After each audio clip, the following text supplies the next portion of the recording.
Northerners consider Buhari's years in office as a waste, asked House of Representatives Speaker Naba. Welcome to the news and please subscribe to our channel. He noted that Buhari failed as a leader because he is highly opinionated, saying it led to the build-up of frictions in the country. Now the news in detail. A former Speaker of the House of Representatives, Gali Umar Naba, has said many Northerners consider the years so far spent by President Muhammadu Buhari in office as a waste. He noted that Buhari failed as a leader because he is highly opinionated, saying it led to the build-up of frictions in the country. Naba stated this during an interview with Trust TV. According to the former speaker, Southerners are not the only ones not happy with Buhari's government. Northerners are equally displeased. Within the North today, the idea of many people that the presidency must shift to another region is not a welcome idea because the feeling of many people is that the years of this president is a waste. They have not gained anything from it, so why should anybody even talk to them about zoning when they believe that they have the numerical strength to elect another person? But why you should even elect another president from the North is more surprising for this kind of scenario to continue, he said. He said Buhari's failure to consult with people contributed to the problem. You cannot run a country in a manner that suggests you are highly opinionated. And this opinionating has nothing to do with the people. If it has to do with the people and their welfare and their feelings, I think it is okay, he said. He continued, when I was a Speaker of the House of Representatives, we had a caucus. That caucus used to meet every Monday, 30 of us. No consultation. Since he suggests that he works alone, we became president or whatever not because we have the monopoly of wisdom. Nobody has it. Okay, the Northerners are coming out to say now they are not pleased with the so-called rule of the lead now. And they're saying that he is highly opinionated. Wonderful. And for this reason now, they are not supporting or they're not going to hear of the issue of zoning the presidency to the south, claiming that they have the population to elect another president from their side. Okay, no problem. But the issue now here is, since somebody has ruled from your end or your region and he has not done well, why don't you give somebody else from another place a chance? Not disputing the fact that I do not understand why there have to be only 2 geopolitical zones that are going to be represented. All 6 geopolitical zones should be properly represented. All 6 should present their candidates who they want to rule. The Northeast, the Northwest, the Southeast, the Southwest, the South-South, the North Central. All 6 should be allowed to produce their candidate. And of course, criteria should be put in place. Nobody should come out and say, oh, I have the numerical strength. You don't do that. You do not do that, except you are saying you do not care if the person is competent enough. That is what you're saying. You don't come out and say that. You don't. An election should be based on, the electorate should cast their votes or elect another person. Very, very important.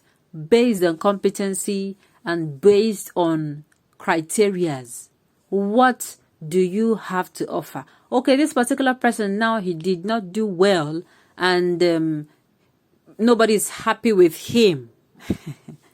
Nobody's happy. It's in the North, an ex-member of the House of Assembly, Mr. Naba, has said that he is not happy. And it's like this particular said region has not gained so much. Now, it does not still mean that another person should be tried from the same region.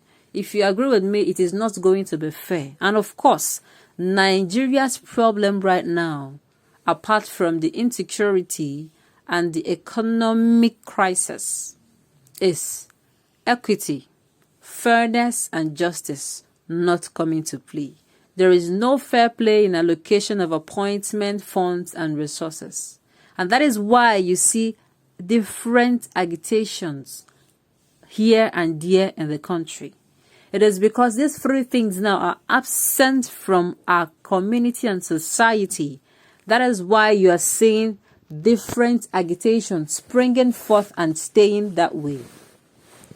Believe you me, if these three things were out or it is visibly seen, no one will be agitating. In fact, I repeat, no one will be agitating, because anyone who comes out to agitate when there is justice, when there's fairness, there's equity, no nepotism, no tribalism, no religion, no favoritism, and what have you.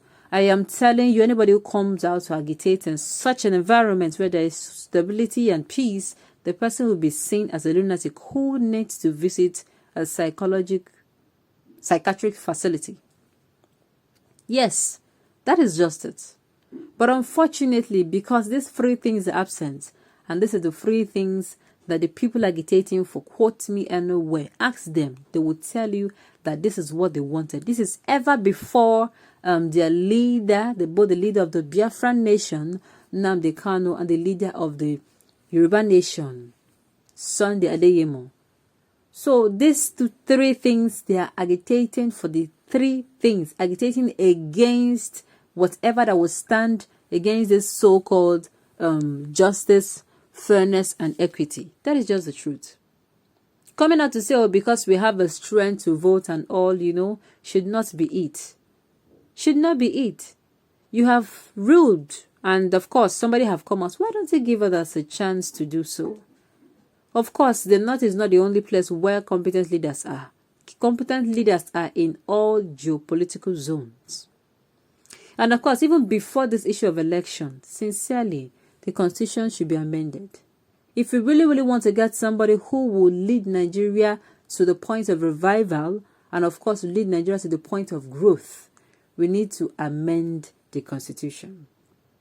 Amend it in such a way that, number one, there will be criteria to be followed. There will be criteria to be followed for candidates, both governmental, both local government, councillors, and all political or public positions. Now, there are going to be criteria to be met. Anyone who is coming in does one tenure, and that is it. And in the course of your one tenure, you do not do well, and the first, second, 2+ years, you are impeached. That is it. That is only when these things are put now, and you strip them of all immunity. Immediately they step out of office. 3 to 6 months, they are being probed. And so, if at the end of the day the person has taken what is not supposed to take, or properties in their position is not his, the money is gotten and channeled into a physical, something that can be physical to the electorate. It is only when we do this that we can get the right person and competent person for the job. On those notes, we have come to the end of the news. We say thank you for tuning in to listen. Until I come your way next time, enjoy the rest of the day.